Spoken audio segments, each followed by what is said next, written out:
doctora Ivette Miriam Negrete García, quien es CEO de Consolidación Internacional de Abogados.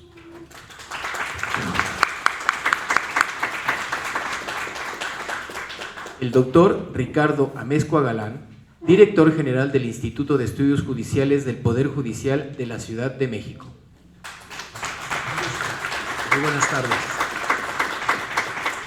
Y nuestra ponente, la doctora Marisela Cifuentes López.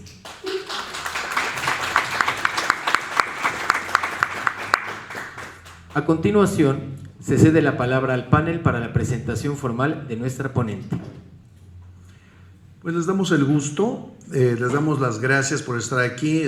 Tenemos el gusto de estar aquí con nuestra querida doctora Ivette Miriam Negrete García, que ya ha estado en otras ocasiones y que va a ser hoy nuestra moderadora. Le agradecemos muchísimo. Y con la doctora Marisela Cifuentes López, como ya fue comentado.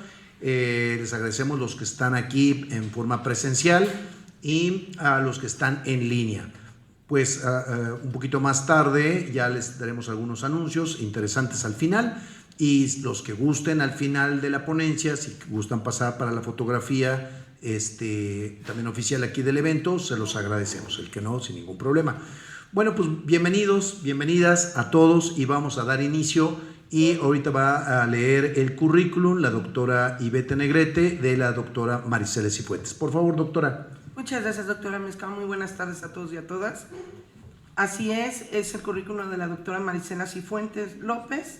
Es docente certificada para la implementación del sistema de justicia penal acusatorio y oral en México. Profesora en el Instituto Nacional de Ciencias Penales, egresada de la Universidad Nacional Autónoma de México, Benito Juárez de Oaxaca. Como licenciada en Derecho y Ciencias Sociales, obtuvo el grado de maestra en Derecho por el Centro de Estudios de Posgrado en Derecho, EPET.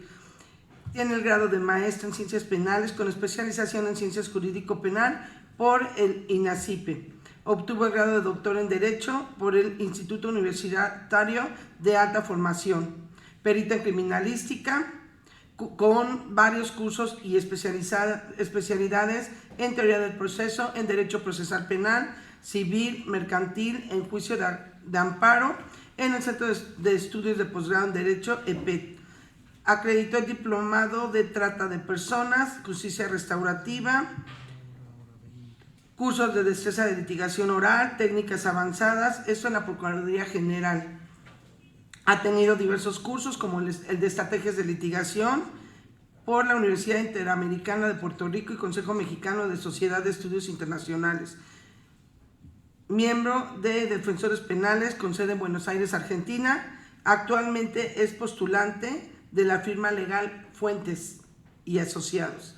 Su experiencia laboral se ha desempeñado durante 12 años como agente del Ministerio Público Federal, adscrita a la Fiscalía de Delitos contra la Salud y a la Subprocuraduría de Derechos Humanos, Atención a Víctimas y Servicios a la Comunidad, así como realizado diversas funciones en las unidades especializadas en atención a asuntos a indígenas, así como capacitadora de personal ministerial, policial, pericial de la Procuraduría General de la República, hoy Fiscalía General. Su experiencia como docente es que es profesora e investigadora en diversos temas de las ciencias penales. Su experiencia académica la avalan por 10 años de cátedra en el nivel de licenciatura, 20 años en nivel de posgrado en diversas instituciones tanto públicas como privadas. Ha impartido cursos para el Poder Judicial en la República Mexicana, en las Procuradurías de Justicia de la República Mexicana, tanto el Fuero Común como el Federal. Además, en las academias de policía de las entidades federativas y a defensores públicos y privados, así como también a mediadores, entre otras personas. Entre sus publicaciones destacan varios libros que son Teoría de la Prueba y Etapa Intermedia, Categorías Procesales, Nulidades en el Procedimiento Penal, Nulidades, un estudio del debido proceso legal, el sobreseimiento en materia penal y, por último, prisión preventiva. Le doy la más cordial bienvenida, doctora. Adelante, por favor. Gracias, muy amables, muy agradecida por la invitación. Conocía yo hace mucho tiempo este lugar que me tocó compartir experiencias y compartir academia con muchos compañeros que trabajan en esta honorable institución y que en aquel momento pues estaban en el pleno apogeo de la capacitación para la implementación o para ejercer dentro del sistema penal acusatorio, así que me siento muy complacida.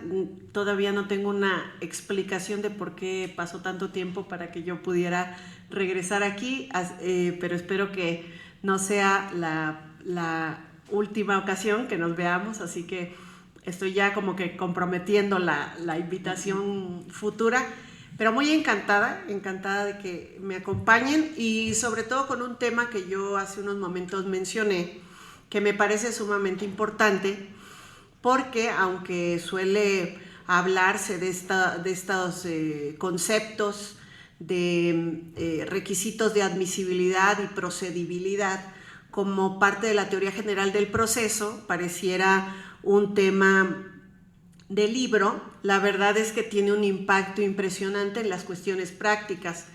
Yo me desempeño prioritariamente en el tema del proceso penal, pues ya he desempeñado algunos roles, ya sea como Ministerio Público, actualmente ejerzo la defensa o la asesoría jurídica cuando así me lo requieren, pero hay cuestiones que yo advierto en la vida práctica que me parece que era muy importante venir a compartirlas con ustedes el día de hoy. En primer lugar,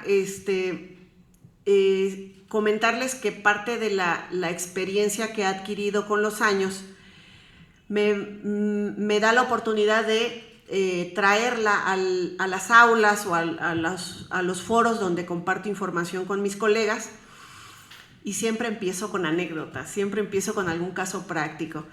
Y esto me permite que visualicemos cuál es el tema central sobre el cual vamos a discutir el día de hoy. Fui citada a una audiencia en una ocasión donde se iba a hacer el planteamiento de un incidente de nulidad. Tengan en consideración que yo me encuentro en la Ciudad de México y esta audiencia me la generaron en la ciudad de Puebla. Por lo tanto, imagínense ustedes lo que implica no solamente salir de la Ciudad de México, sino todo el trayecto hasta llegar allá y llegar con el suficiente tiempo. Normalmente tratamos de estar 1 hora antes los abogados del horario de la audiencia que nos generan. Así que si la audiencia era a la 1 de la tarde, yo de aquí tuve que haberme ido como a las 9 de la mañana seguramente para tratar de estar a buen tiempo a donde yo iba. Pero ese no es el problema principal, sino que al acudir la Fiscalía había pedido una audiencia para plantear un incidente de nulidad. En aquella ocasión yo fungía como defensa en un asunto donde se iba a debatir un homicidio y estábamos en etapa intermedia, pero todavía no se había desarrollado justamente la audiencia intermedia, porque había como 8 imputados y 8 defensores, ¿no? Así que se imaginarán que cuando generaron la primera audiencia, faltó un defensor, nos citaron para otra fecha, volvimos a hacer el mismo viacrucis que les comenté, para otra fecha en la que no llegó otro defensor y así sucesivamente. Yo creo que nos pasó como unas 6, 7 ocasiones que no se pudo llevar a cabo esta dichosa audiencia. Pero lo que llamó más la atención era el motivo por el cual se planteaba la audiencia, es decir, la Fiscalía iba a plantear un incidente de nulidad. Y esto era muy relevante para mí porque generalmente somos los defensores los que estamos tratando de anular los medios de prueba que lleva la Fiscalía o tratar de evitar que ciertas actuaciones procesales produzcan efectos nocivos para el proceso. Así que era muy, muy importante escuchar qué tenía que decir la Fiscalía, porque entonces se trataba de una prueba de las defensas. Así que hasta que finalmente se pudo lograr aquella famosa audiencia, se le escuchó al representante social desde el inicio decir: voy a plantear un incidente de nulidad en relación con una entrevista que le entregó la defensa de la imputada fulana de tal, quien está representada por la licenciada Marisela Cifuentes. Voy a plantear un incidente de nulidad de esa entrevista practicada, ¿no? inmediatamente pues recae sobre mí y recae la primera cuestión: ¿y por qué entonces fuimos notificados todos los demás? ¿Tendrían que haber estado presentes o solamente si el incidente de nulidad era respecto de mi entrevista, por qué tendría que haberse notificado a todo el mundo, ¿no? Una de estas cuestiones es si es necesario que el imputado esté presente en todas las audiencias del procedimiento, independientemente de que el tema de la audiencia solamente atañe a uno de los imputados y no a los 8 completos. La otra cuestión que me surgió de inmediato fue el fundamento que estaba utilizando el agente del Ministerio Público. Señaló el artículo 98 del Código Nacional, es decir, se trataba de una nulidad por una cuestión de forma. Y entonces inmediatamente tomo nota, abro mi código, como lo hacemos todos los abogados. En cuanto nos empiezan a dar fundamentos, ya no sabemos el artículo, pero aún así queremos estar seguros de que estamos leyendo lo correcto. Entonces acudo al código y dice el código que pues, se puede plantear, pero en un tiempo limitado, ese incidente de nulidad, porque se trata de actos que contravienen las disposiciones del código en cuanto a aspectos formales. Y por lo tanto hay un tiempo estrictamente limitado para hacer valer un incidente de nulidad. Esta era la siguiente cuestión: escuchar de qué se trataba, porque hasta ese momento solamente conocía yo el fundamento y reviso y digo, bueno, esto tuvo que haber pasado ayer o antier, ¿verdad? De ahorita que se está desarrollando la audiencia o un día antes del momento en el que se pidió la audiencia. Esta es la siguiente cuestión. ¿Cuándo se cometió esa supuesta irregularidad que se está tratando de anular? Si llevamos 8 audiencias diferidas, ¿a partir de cuándo cuentan esos famosos 2 días que marca el código en el artículo 98? ¿A partir del día de hoy o a partir del día en que se solicitó la audiencia o a partir de cuándo? ¿Okay? Y finalmente, cuando empiezo a escuchar las argumentaciones, el tema va más o menos en el siguiente sentido. Señala, en el mes de marzo, por ejemplo, del año X, la entonces defensa de la imputada Y me corrió traslado de una entrevista. En esa entrevista no le puso el lugar donde se llevó a cabo la entrevista.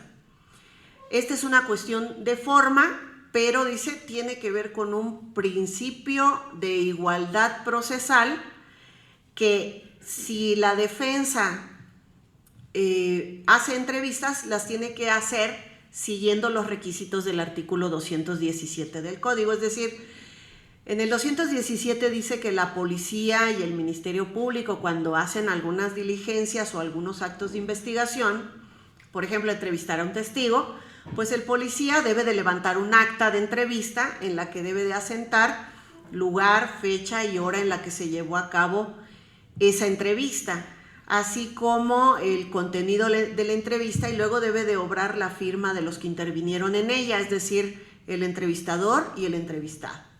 Lo que ocurría en este caso puntual es que en la entonces defensa no había dicho en dónde se había llevado a cabo la entrevista, una cuestión estrictamente de mera forma. Sin embargo, volvemos al tema de las temporalidades. La entrevista se había recabado, vamos a suponer, el 15 de marzo del 2022, y la audiencia, después de tantos diferimientos y tanto tiempo que había pasado, se estaba llevando a cabo en agosto, supongamos, ¿no? Una cosa así. Habían pasado como 8 o 9 meses de que se le había corrido traslado a la representación social de las entrevistas. Evidentemente yo no me podía escudar en el aspecto de decir, señoría, no es mi culpa porque fue otra defensa, porque somos instituciones jurídicas que representamos los intereses de las personas, lo mismo que hacen los representantes sociales, que no importa quién venga, el Ministerio Público es el Ministerio Público. Yo no me podía escudar en ello, pero inmediatamente, al escuchar el debate, en el momento en el que explica por qué considera que se había cometido una violación y estaba pidiendo la nulidad de la entrevista, porque no se había respetado la forma del 217 y porque se tenía que hacer de esa manera y se violaba la igualdad procesal al no haberlo hecho en ese sentido. Evidentemente el paso siguiente era anular la entrevista y luego, cuando viniera la intermedia, excluir al testigo que la había proporcionado. Es decir, uno sabe para dónde va el camino que está buscando la contraparte. Pero tuvimos que escuchar todo el debate, todos los argumentos, todos los fundamentos jurídicos, todas las motivaciones para llegar a la conclusión que debía declararse la nulidad, ¿no? Invocó el artículo 97, párrafo segundo, y también el artículo 101, diciendo, pues esta es una nulidad que se tiene que atender y el juez tiene que decir los alcances para que yo me pronuncie sobre otros aspectos donde quiero también que se declare nulo. Es decir, la nulidad que estaba pidiendo iba a tener impacto sobre las pruebas que la defensa ofrecía. Ese debate que tuvo la representación social duró al parecer unos 45 minutos, una hora más o menos. Y bueno, finalmente, ¿cuál es el trabajo que hace el defensor inmediatamente en ese momento?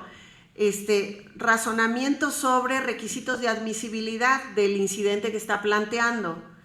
Y entonces tenemos que analizar primero esos tres que son muy importantes: legitimación activa, ¿no? Es decir, ¿quién puede pedir aquello que se está pidiendo, ¿no? En este caso, incidente de nulidad. La legitimación permite o está íntimamente conectada con dos conceptos que conocemos muy bien dentro del proceso o dentro de la teoría general del proceso. La primera es la pretensión. ¿Quién puede pedir o quién puede pretender que el proceso tenga alguna consecuencia o algún efecto relevante? Y la otra tiene que ver con la acción, es decir, quién puede hacer que el aparato del Estado se movilice para darle oportunidad de que se genere una audiencia. Esa es, digamos, que la postura en cuanto a legitimación activa se refiere. Cada incidente dentro del procedimiento penal establece quién está legitimado para cada cosa.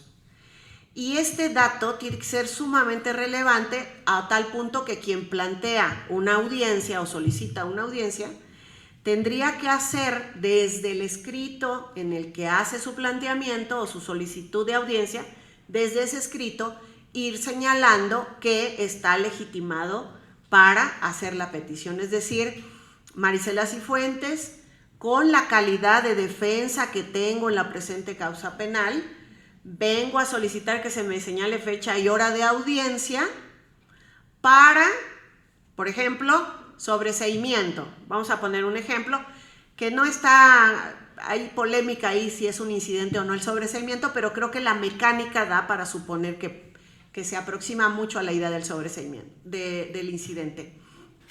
Al revisar, podemos ver quién puede pedir el sobreseimiento. El mismo código nos dice en el 327 el Ministerio Público o la defensa o el imputado. De tal suerte que si apareciera alguien que dijera, y ahorita les cuento la segunda anécdota, fulanita de tal, en mi calidad de víctima vengo a pedir que se me señale fecha y hora, desde ese mismo momento se puede incluso rechazar la petición señalando que no se colman los requisitos de admisibilidad. Este tema que pareciera pues una pecata minuta realmente está generando impactos en la actividad jurisdiccional y en la actividad de los propios postulantes, porque cuando no se verifican estos requisitos de admisibilidad, el primer problema que producen es que estamos generando audiencias y a su vez los abogados estamos acudiendo a audiencias donde ni siquiera debió de abrirse la audiencia. Este es un problema que puede pasar, que para algunos podrán decir, bueno, pero es una audiencia de 20 minutos en la que van a despachar al peticionario, ¿verdad?, al solicitante, y en 20 minutos les van a decir que no le asiste la razón. Sí, pero pónganse a pensar que pueda estar pasando esto a lo largo de una jornada laboral en la que se están destinando media hora o una hora a una audiencia que no tendría razón de ser en este sentido en particular, ¿no?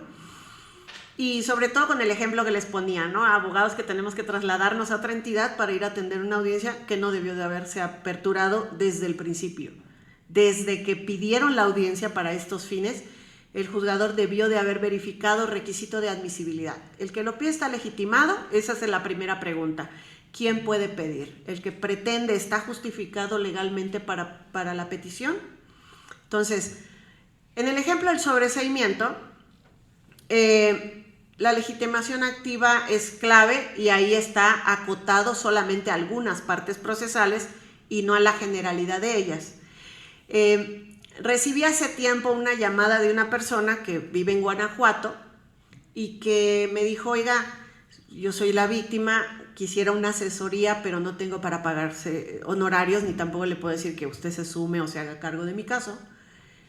Pasa lo siguiente, yo denuncié a mi pareja por violencia familiar, pero no era cierto, la verdad es que yo, pues no pasaron los hechos, ya saben, ¿no? Más o menos por ahí va la cuestión, y me dice, y solicité una audiencia para un sobreseimiento, y el juez me dio audiencia y me lo negaron, y yo todavía le dije, ¿y le dio audiencia?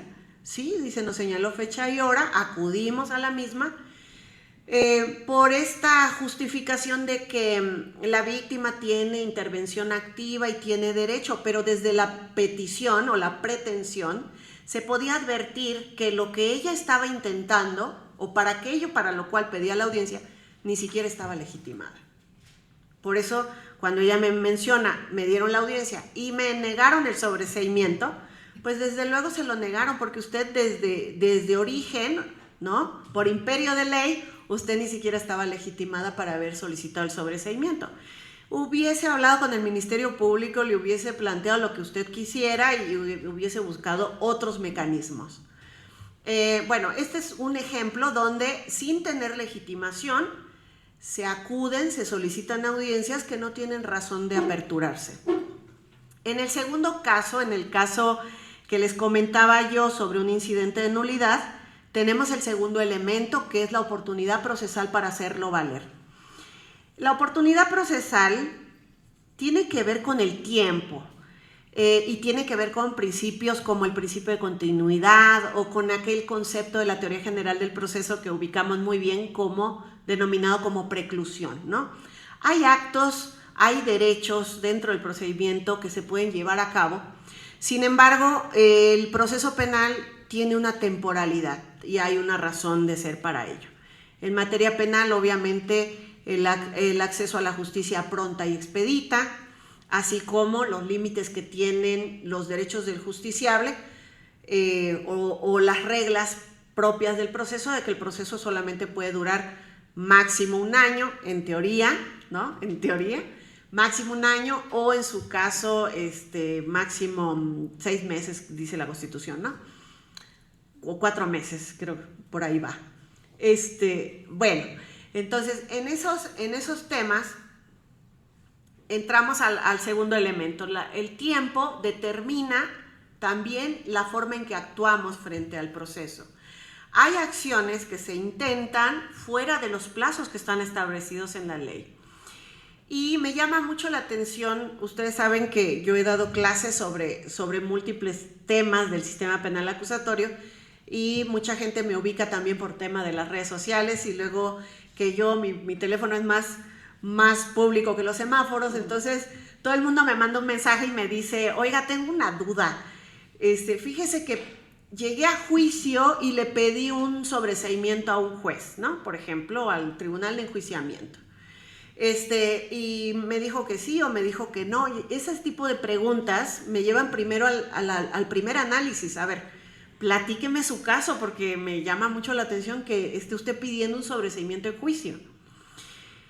Porque aquí tiene que ver con plazos procesales y con competencias, que es el tercer elemento para el tema de requisitos de admisibilidad. En cuanto a la oportunidad procesal, vuelvo al punto.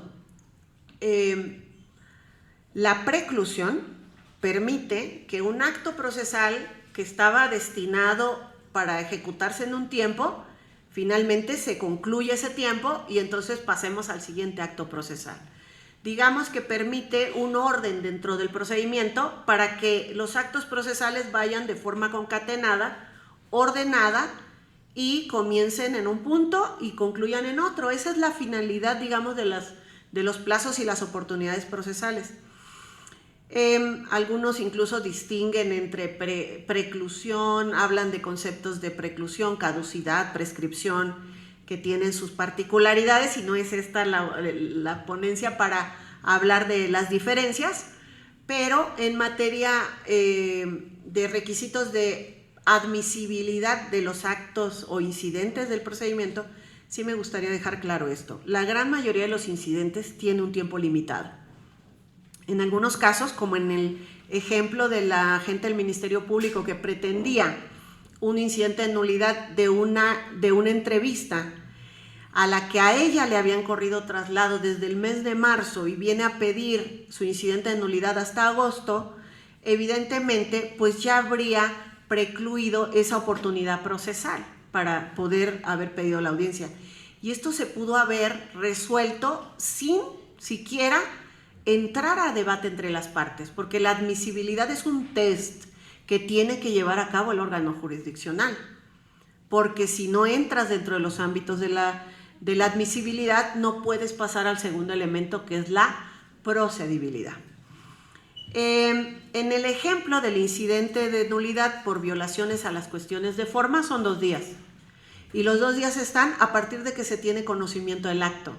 De tal manera que en cuanto ella me empieza a hablar del artículo 98 y yo reviso el 98 y veo 2 días a partir de que se toma conocimiento fehaciente del acto, pues en automático me voy a buscar las entrevistas y la firma o el acuse cuando ella me recibió o le recibió a la anterior defensa, para decir, señoría, ya sin entrar a tanto debate, me voy a referir al tema de la oportunidad procesal para lo que está haciendo valer mi contraparte.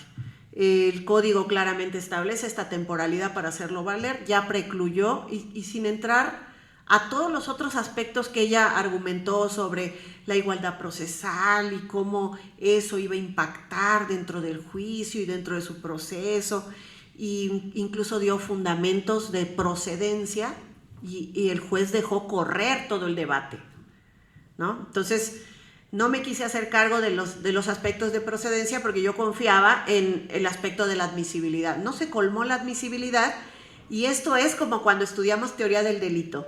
Seguramente a los enormes profesores que han pasado por acá les habrán recordado un tema de, primero, si hay conducta en teoría del delito, por ejemplo. Primero hay conducta. Si hay conducta, después paso a analizar el tipo penal. Si después me voy a la antijuricidad, después a la culpabilidad. Pero si en algún punto se corta el análisis, es decir, no se colman los elementos objetivos del tipo penal, ya no tiene caso que estudie todo lo demás. Eso mismo ocurre en las cuestiones técnico-procesales, es decir, en las cuestiones de teoría del delito, de teoría del proceso. Si no hay colmados los requisitos de admisibilidad, no tenemos por qué abrir debate para la procedibilidad, o la procedencia, mejor dicho. De tal manera que en ese debate, simplemente ocupándonos del aspecto de que no se había planteado ese incidente en el tiempo establecido por la ley, era más que suficiente para agotar el punto. Y en efecto, el juez no le dio la razón a mi contraparte, lo cual no es que yo lo celebre, pero me parece que tenemos que ser muy técnicos en esos aspectos, porque luego ocurren cuestiones donde nos estamos brincando de un punto a otro. El tercer elemento que les había comentado era el tema de la competencia. ¿Quién puede hacer qué cosa dentro del sistema de procesamiento penal? Fíjense, en la legitimación, les dije, la legitimación está íntimamente conectada con la pretensión y con el derecho de acción. Es decir, ¿quién puede pedir y entonces solicitarlo, ¿no? Es decir, ejercer esa acción para pedir la apertura de una audiencia para el incidente. En cambio, la oportunidad procesal responde a la pregunta ¿cuándo lo puede pedir? ¿Verdad? Y la tercera, la competencia, es ante quién se hace esa petición. Y esto es muy importante porque Resulta que nuestro sistema nos provee de múltiples juzgadores. Juzgadores de control, juzgadores de enjuiciamiento y juzgadores de ejecución. De repente hay cosas que puede hacer el de control que no pueden hacer los tribunales de enjuiciamiento. En el ejemplo puntual de competencia, les había comentado, por ejemplo, alguien que en WhatsApp me manda un mensaje y me dice, oiga, pedí audiencia para plantear un sobreseimiento en etapa de juicio. Y les dieron la audiencia, les solicitaron la audiencia y parte de los argumentos eran que el hecho no existió o una cuestión de esta naturaleza. Sin embargo, cuando revisamos los artículos 328, 330, claramente el código dice, el juez de control, si bien tiene la resolución de un sobreseimiento, tiene efectos como de una absolutoria, claramente el código en esos artículos dice, el juez de control resolverá la petición, incluso le da ciertas facultades que puede incluso utilizar argumentos distintos a los que les planteó el peticionario. Eso se llama principio de iura novit curia, cierta facultad, ¿verdad?, que tiene el juzgador para estos aspectos. Por lo tanto, lo más importante también es ver ante quién lo estamos solicitando y cuáles son nuestros límites.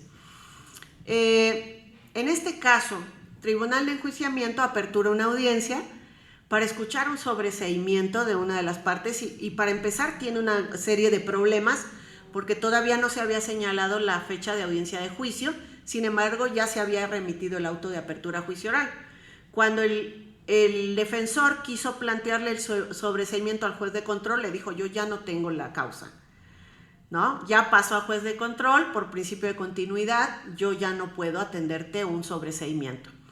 También ha ocurrido con defensores que el otro día me llamó uno y me dijo, me copié ahí los argumentos de un YouTube que tiene usted donde habla de revisión de medida cautelar por el plazo de 2 años y ya iba bien preparado a la audiencia y el juez cuando me empieza a escuchar me dice que le aperturó la audiencia y en la audiencia le dijo, no me toca a mí porque este asunto ya está en enjuiciamiento.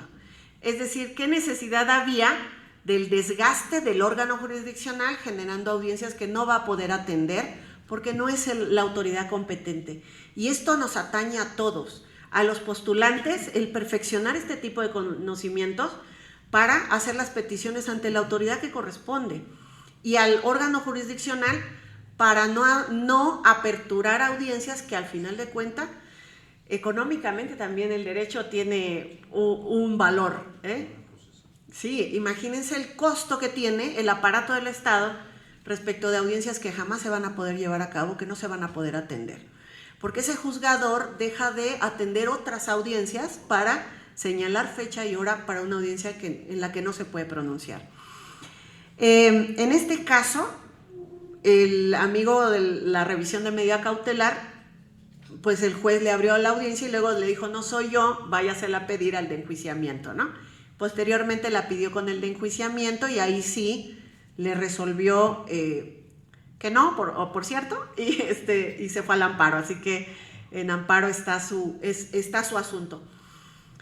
Pero en el otro caso, el que pide el sobreseimiento al tribunal de enjuiciamiento, el tribunal aparte tiene que estar cuidadoso diciéndole, oiga, pero voy a escuchar, pero me va usted a contaminar, entonces sí me preocupa que me haga un planteamiento de sobreseimiento a mí porque yo todavía no he señalado audiencia y aún no he escuchado los alegatos de apertura de las partes y esto me genera a mí un problema.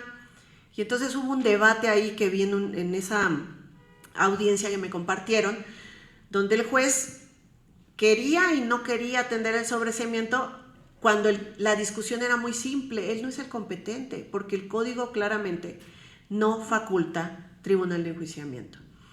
Otra cuestión, incidentes de nulidad en juicio. También hemos tenido debates sobre este punto y yo tengo una forma de pensar que a veces se aleja de lo que dice el código cuando hago berrinche y luego recuerdo que debo respetar la legalidad, pero a mí particularmente no me gusta que me limiten el incidente de nulidad que no lo puedo plantear en juicio. sobre todo por la relevancia que tienen los derechos fundamentales. Pero también entiendo que el Código estableció estos lineamientos para respetar este principio de continuidad y de orden dentro del proceso.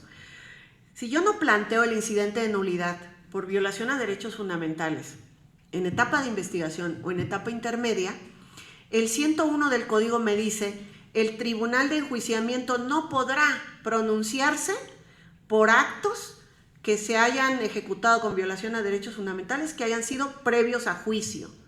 Lo cual dice que yo al juez de enjuiciamiento no le puedo ir a decir: señora, permítame, en este momento voy a plantear un incidente de nulidad si se trata de algo que ocurrió en las etapas anteriores, por ejemplo, un cateo, una intervención de comunicaciones, una violación en una audiencia intermedia, una violación de algún derecho de principio de contradicción, de inmediación, no trasladaron a un imputado a una audiencia y entonces se llevó a cabo la audiencia sin él, y a mí en juicio se me quisiera ocurrir plantear un incidente de nulidad ahí.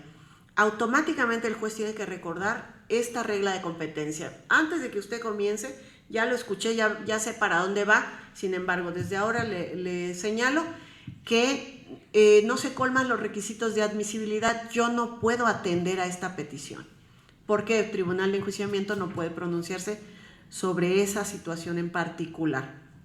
Sobre cuál sí, incidentes de nulidad que ocurran por violaciones dentro de juicio, es decir, que dentro del propio juicio el juez, por ejemplo, me haya impedido ejercer la contradicción, me haya impedido alguna circunstancia, entonces en ese momento puedo hacerlo valer.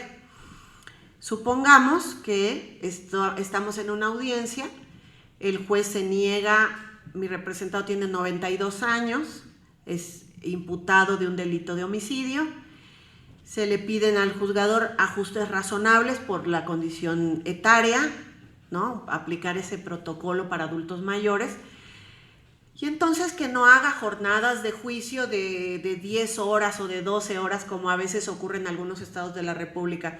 En este caso, un juzgador decidió comenzar su juicio a las 10 de la mañana y nos dieron la 1 de la mañana y no parábamos porque el fiscal había prometido 20 órganos de prueba en un día. Llevábamos 4 porque pensaron que la defensa no iba a ejercer ninguna contrainterrogatorio tal vez. Pero el punto es que mi representado era un adulto mayor con múltiples enfermedades, lo revisó un médico, estaba con la presión alta, tenía ciertos problemas y no se estaba permitiendo ese ajuste razonable. Y en algún punto el imputado le dice: señoría, no puedo más. Y entonces el juez le dice: no se preocupe, don Juanito, don no sé cómo se llamaba el señor. Y dice: váyase a descansar, aquí se quedan sus defensores para representarlo. Y lo manda a descansar y se lo llevan los policías. Obviamente aquí opera un incidente de nulidad por violación a actos del procedimiento al haber ordenado el retiro de mi representado cuando él es el que tiene que estar presente en el juicio. 20 constitucional, apartado A, cuando habla de que el juez no podrá tratar asuntos con una de las partes sin que esté presente la otra en este caso el imputado. Ese tema de competencia, tenemos problemas también en la ley para varias situaciones. Y también tengo casos tristes y casos felices sobre el tema de competencia. El triste no voy a entrar muy profundamente porque luego lloro, de verdad, he tratado de controlarme cuando lo cuento, pero tuve a una persona en prisión preventiva justificada que tenía una hija con problemas de salud muy severos, es decir, estaba en horas de vida, y solicité al juez de ejecución audiencia para un permiso de carácter humanitario, ¿no? Aquí hubo un debate, una polémica por el tema de que, de acuerdo a su razonamiento, él señala: yo no soy el competente porque yo resuelvo sobre sentenciados, porque así dice la ley de ejecución. Permisos humanitarios para salir a despedirse de un familiar solamente respecto de sentenciados. Y sí, literalmente así lo dice la ley. Pero pídaselo al de control, chance, y el de control le hace caso, ¿no? Y entonces corro genero audiencia y el de control me dice, es que yo no soy el competente porque los permisos humanitarios son competencia del juez de ejecución. Y entonces nos dejó en un momento en el que nos dimos cuenta que la ley tiene un limbo ahí no resuelto para aquellos que están procesados y que viven una situación particular como esta. Es un tema de competencia, es un tema de admisibilidad. Por lo tanto, en estos dos casos que les planteo, me dieron la audiencia. Sin embargo, era justo y razonable que desde el principio hubiesen dicho, no soy el competente, por ejemplo, el de control. Y este dato también es muy importante. Perdemos a veces valioso tiempo del órgano jurisdiccional por generar y aperturar audiencias en las que no cabe el sentido ahí. Y por último, posterior a revisar los requisitos de admisibilidad, que eso se pueden advertir desde la petición. Yo en los escritos que genero para pedir mis audiencias, cuido mucho esa parte. Le digo a los jóvenes abogados que a veces me consultan y me dicen, oiga maestra, sus libros no traen formatos, ¿no? Me dicen, hizo usted un libro de sobreseimiento, pero no trae un formato de un escrito de sobreseimiento. Si te sabes los requisitos de admisibilidad y te cercioras de colmarlos en el escrito, no necesitas ningún formato. Maricela Cifuentes en calidad de defensa y en el rubro le puse ese juez de control del sistema penal acusatorio. Ahí ya estoy justificando competencia. Cuando yo pongo mi nombre y mi calidad, estoy justificando legitimación. Toda vez que se trata de un incidente por violación a derechos fundamentales que podrá plantearse en cualquier momento y que esta causa se encuentra en etapa intermedia, es que vengo a pedir que se me señale fecha y hora. Ya señalé la oportunidad, que estoy en oportunidad procesal. Posterior, puedo incluso, si quiero ahondar sobre la petición, decir, en razón de que se trata de violaciones al debido proceso, a la inmediación, a la contradicción, a la igualdad procesal, según sea el incidente que yo voy a plantear. Pero desde ese escrito ya van colmados los requisitos y un juez válidamente me puede decir sí o no. Y este tema también creo que quedó resuelto últimamente cuando se trata de la víctima y de las omisiones del Ministerio Público. Verán ustedes que anteriormente había omisiones del MP y todo el mundo corría a generar audiencia con el juez de ejecución. Nos volvimos una especie, perdónenme lo coloquial, pero una especie del Chavito del Ocho cuando decía, mírelo, mírelo, Algo así nos volvimos los postulantes porque asesores jurídicos y defensores vamos corriendo con el juez de control porque no nos quiere dar una copia de un video, no nos quiere dar copia de un documento, ya se lo pedimos una vez y no nos lo quiere dar. Entonces, se han generado varios criterios para limitar tanta intervención ante el juez de control para que el juez de control le diga, Ministerio Público, ya entréguele su video al señor, ya se lo solicitó, entonces contéstele. No, señoría, es que lo están analizando. Ah, pues contéstele que lo están analizando, que no se lo han negado, pero que lo están analizando. ¿Qué necesidad hay que el juez se convierta en una especie de director de una especie de reformatorio donde tiene que atender este tipo de cuestiones, ¿no? Bien, sin embargo, así está ocurriendo. Estos criterios últimos que han salido sobre el tema de la víctima y esta audiencia que se genera con motivo del artículo 258, que se le ha conocido como recurso innominado, también nos dan un buen ejemplo de que hoy en día el juez, cuando nosotros vamos a solicitarle una audiencia por omisiones, en automático, el juez suele preguntar, ¿qué calidad tiene usted dentro de la carpeta, no? Soy asesora jurídica. En la mayoría de mis peticiones, las últimas peticiones, ahora ya respetando estos temas, en las últimas audiencias, en las últimas escritos, ahora ya anexo copia de mi nombramiento, ¿no? Aún así, el juez solicita información a la gente del Ministerio Público y le dice, Ministerio Público, infórmeme si Maricela Cifuentes tiene la calidad de asesor jurídico de esta causa y si su cargo está vigente. Porque puede ser que me nombré y luego me revocaron y ahora ando pidiendo audiencia por alguna extraña razón. En ocasiones, el Ministerio Público durante la investigación nos quita la calidad de víctimas.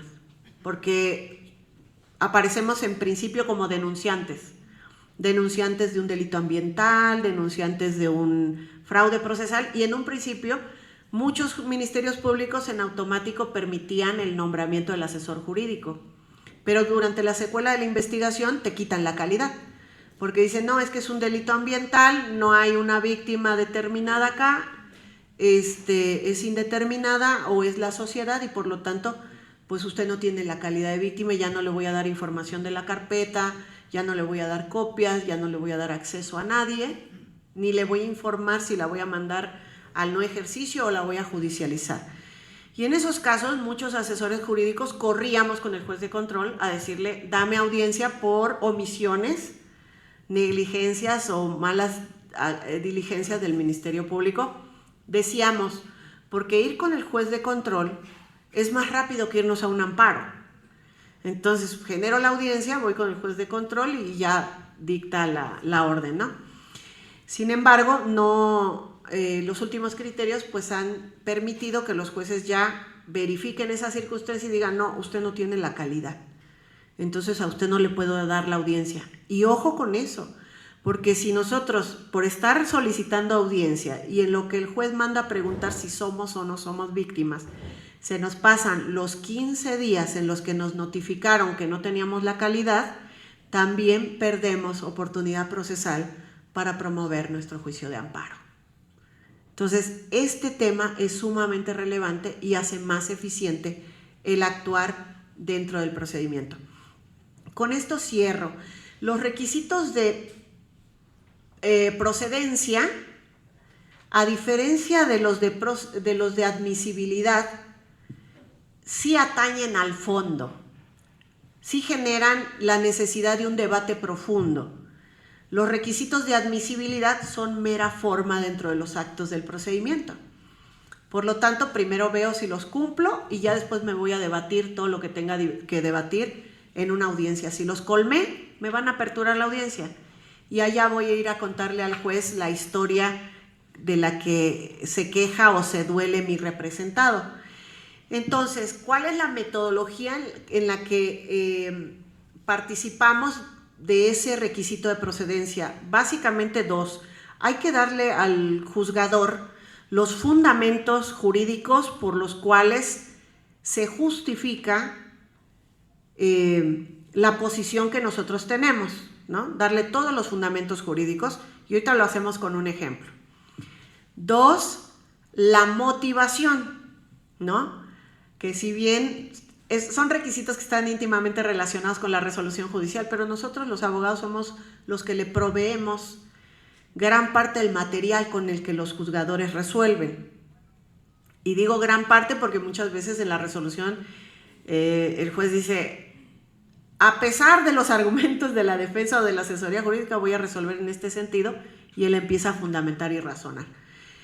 Bien, fundamentos jurídicos. Siempre en procedencia es importante establecer el fundamento del incidente que estamos intentando, es decir, vamos a suponer que quiero la nulidad y la reposición del procedimiento, ¿no? Entonces tengo que darle todos los artículos que hablan sobre la nulidad y la reposición. Por ejemplo, el 97. Y luego el 101 habla de reposición en su segundo párrafo. Dice que no basta con que se infraccione la norma cuando es un incidente de nulidad, sino que también se tiene que verificar que cause perjuicio y que ese perjuicio solamente pueda ser resuelto con una reposición. Entonces el 101 me habla de reposiciones. También puedo adoptar los términos del 480 y 482 hablando de reposiciones, que si bien se refieren a la apelación, no hay que perder de vista que todas las audiencias del proceso prácticamente siguen las mismas reglas y principios. Eso lo dice la fracción 11 del 20 constitucional apartado A. Las audiencias preliminares a juicio o todas las audiencias que no sean juicio seguirán las mismas reglas y principios previstos en este artículo 20 constitucional. Ahí está la contradicción, la inmediación, la publicidad, los argumentos públicos orales y contradictorios. Entonces cualquier audiencia puede llevarse a cabo con esa metodología. Por eso es que hablo de 97, hablo del 101, cuando hablo de posible reposición, hablo del 101 fracción segunda, hablo del 480 y hablo del 482. Reglas, además, donde están contenidos los derechos fundamentales vulnerados. Por ejemplo, audiencia inicial, su continuación, no aparecen los imputados. El juez dice, bueno, no importa que no estén porque me dijo el director del centro de reclusión que no pudo trasladarlos. Por lo tanto, y en eso tocan a la puerta y se asoman dos señores. ¿Ustedes quiénes son? Somos abogados que nos venimos a nombrar por uno de los imputados. Ah, pásenle. ¿Quién los mandó? Una tía. Ah, bueno, en este acto los designo como nuevos defensores, cuando en la audiencia previa ya se había nombrado un defensor, ¿vale? Durante la audiencia se debate la vinculación a proceso, se le vincula a proceso y dice el juez al final, notifíquesele a la víctima la vinculación a proceso y su derecho a impugnarla. Pero nunca dijo, y también avísenle de pasadita si se les ocurre, avísenle al imputado, aunque sea, ¿no? Ya había violado tantos derechos, por lo menos avísenle, ¿no? Pues tampoco le avisaron. Y esas cosas a mí me parecen, me dan escalofríos, pero supongamos que fuera la hipótesis para plantear un incidente de nulidad y una reposición. ¿Qué artículos se vulneraron? 20 constitucional, en las fracciones del apartado A que hablan que ningún asunto se puede tratar sin que estuviera presente el imputado. El juzgador no podrá tratar asuntos que tienen efectos dentro del proceso, incluso dice. También el artículo que dice el imputado tiene derecho a una defensa adecuada. El juez le preguntará si puede o si quiere designar a uno particular y si no, él le designará uno de oficio, ¿no? Esta pregunta nunca se le hizo porque nunca los trasladaron. Entonces por ahí viene un problema. Y la segunda, el segundo problema, ¿por qué no les designó uno de oficio y permitió que llegaran unos particulares que quién sabe por qué llegaron, ¿no? Lo más curioso de ello es que además durante la audiencia no debaten. Le dice el juez, bueno, ya los tengo nombrados, esta es su oportunidad de defensa para que se oponga a la vinculación a proceso. Nada que manifestar, señoría. Ah, bueno. Como no hay oposición, quedan vinculados a proceso y porque los datos así me iluminan que hay razones para que queden vinculados. Artículo del derecho a ser informado del proceso y de los derechos que le asisten al imputado, fracción, si no me equivoco, es la tercera del 20B. Entonces también se vulneró esa garantía. Entonces hay que ir haciendo una lista de todos los artículos para el fundamento de lo profundo, de lo de fondo. Se vulneró el apartado A, fracción tal, el apartado B, fracción tal, el derecho a impugnar.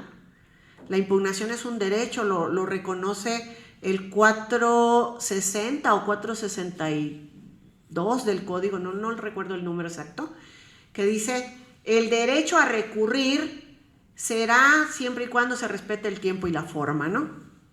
Entonces es un derecho el recurso y ese también es una garantía vulnerada.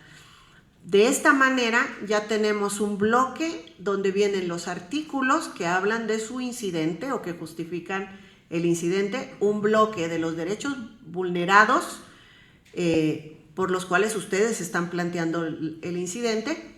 Y por último, siempre digo, hay unos artículos que obligan a la autoridad a respetar derechos humanos. Invoquen siempre esos artículos. En este caso, podríamos hablar del artículo 1 constitucional, párrafo 3. Si hubo violaciones durante un cateo, ese párrafo 3 dice, todas las autoridades en el ámbito de su competencia tienen deber de respetar derechos fundamentales. Le estoy anunciando, señoría, que el policía se metió sin orden de cateo. Aquí él tenía ese deber. Pero no solamente eso, ahora le toca a usted, porque usted ya sabe cómo entraron a una casa sin orden de cateo. En el ámbito de su competencia, usted también tiene que hacer que ese derecho fundamental se restituya, se respete de forma irrestricta, ¿no? Entonces, invoquen también esos numerales y no perder de vista que todo el fundamento jurídico siempre habla de consecuencias. Se señala, por ejemplo, en los sobreseimientos, cuando se acredita la causal, el juez podrá dictar un sobreseimiento que tiene efectos de absolutoria. Cuéntenle al juzgador los efectos. Si es un incidente de nulidad, dice la Constitución en una de sus fracciones del apartado A, cualquier prueba obtenida con violación a derechos fundamentales será nula. Avísenle al juzgador. Esto trajo una consecuencia que la propia ley contempla. La recusación es también un mecanismo, un incidente que muchas de las partes solemos invocar. Imagínense el escalofrío que puede correr por el cuerpo de un postulante cuando de repente sale el juzgador de la audiencia y le dice ¿qué ole? Y saluda con un afecto y una efusividad a nuestra contraparte. Dice uno, no, pues ya sé para dónde va mi audiencia. Y luego uno ve al juzgador y dice, pero yo lo vi en una foto de fin de año, en la fiesta del colegio de no sé quién, donde, por cierto, mi contraparte, no es usted, ¿no? Por cierto, mi contraparte le está regalando ahí una canasta navideña con unos obsequios y unos presentes. Bueno, la recusación también es un incidente que hay que atender en cuanto a requisitos de admisibilidad y procedibilidad en cuanto a los aspectos de fondo y forma. Y por último, ahora sí. Metodología, es muy difícil hablar de metodologías de argumentación. Sin embargo, la sugerencia siempre para mí ha sido que en los esquemas orales la argumentación, el modelo de argumentación de Toulmin me parece a mí que es uno de los más completos. Toulmin reconoce varios elementos dentro de la argumentación. Señala, por ejemplo, digan una afirmación que es con la que ustedes van a partir. O en todo caso, si no es una afirmación, es una pregunta. Yo el día de ayer o antier planteé un incidente de nulidad y dije, el problema jurídico que trae esta defensa es el siguiente. ¿Se debe declarar la nulidad de actos que violaron derechos fundamentales? La respuesta es sí. Ahí empiezo. Lo puedo volver una afirmación. Señoría, se debe declarar una nulidad cuando se violen los derechos fundamentales. Esa es la afirmación que dice Toulmin, que con eso partimos, y entonces captamos la atención de nuestra interlocutor, y en este caso sería del juzgador, para posteriormente hablar de garantía, que son los fundamentos jurídicos, respaldo, que no solamente el texto de la ley, sino que hay otros elementos que respaldan al texto de la ley, como pueden ser las jurisprudencias. Por ejemplo, cuando yo planteé un tema de principio igualdad procesal, mencioné el artículo, la fracción quinta del 20A. Dije, las partes deben de tener igualdad para acusar, igualdad para defenderse. Ahora, voy a desarrollar esta noción de igualdad que me da el 10 y 11 del Código Nacional de Procedimientos Penales. No necesito leerle al juez el artículo porque el juez conoce el derecho. Jura novit curia. Los jueces saben el derecho. Entonces, si yo le leo el artículo es una obviedad. Pero sí puedo decirle qué es lo que ha dicho la Suprema Corte sobre el principio de igualdad procesal. En el amparo directo en revisión tal, en el párrafo tal, se desarrolla una doctrina en la cual se establece que no solamente la igualdad va a ser de oportunidades, de argumentaciones, sino también de impugnaciones, de esto, del otro. Y entonces le damos aquello que nutra más el contenido de los argumentos. Entonces, garantía, respaldo, hechos, datos, cualificadores modales. El cualificador modal, los hechos es su caso, ¿no? Los datos, pues, ¿con qué se respalda el caso? de la audiencia de fecha tal pasó tal cosa, o en el documento tal se advierte tal otra, o del video tal se desprende tal. Pero el cualificador modal nos da la certeza, la proximidad del resultado que estamos planteando. Por ejemplo, decir, siempre se debe de declarar la nulidad cuando se violan derechos fundamentales, sería una afirmación categórica, siempre se debería hacer eso. ¿Y de dónde viene mi idea? De que la fracción novena del 20A dice cualquier prueba obtenida, y cualquiera es cualquiera, ¿verdad? Entonces el cualificador me puede decir siempre, todos, pero también puede ser de probabilístico, ¿no? Posiblemente, entre menos firmeza haya en ese cualificador, más inseguro es el resultado. Por eso nosotros decimos, señoría, siempre que se viole la igualdad, se deberá reparar esa violación a través de una reposición de un procedimiento o de un acto jurídico. Siempre que pase esto, debe de ocurrir esto otro. Ese cualificador le da fuerza al argumento. Y por último, pues obviamente su conclusión. La conclusión es que de los argumentos vertidos, señoría, sí es necesario que se declare la nulidad y sí es necesario que se reponga tal cuestión, ¿no? Este es un mero ejemplo que quería compartirles el día de hoy.